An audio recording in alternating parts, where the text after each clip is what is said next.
ওই হারামখোর ধনীদের চাইতে হাজার লক্ষ কোটি গুণ উত্তম। কোন সন্দেহ আছে ভাইরা আমার? এই জন্য সমাজে মানুষ কি বলবে না বলবে সব গণার টাইম নেই। আমার কবরে আমাকে যেতে হবে। সবাই আপনাকে যা বলুক না বলুক, আপনার মন কি বলবে জানবেন? ভেতর থেকে আপনার মন বলবে আমি সৎ, মন বলবে আমি কি সৎ। এই কারণে আপনি মনের দিক থেকে সুখে থাকবেন।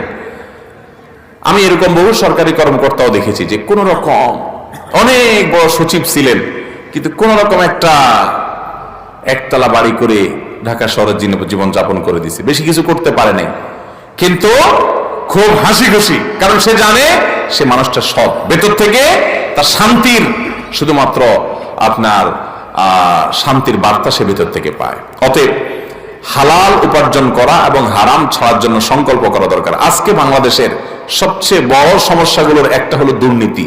প্রতিটা পদে পদে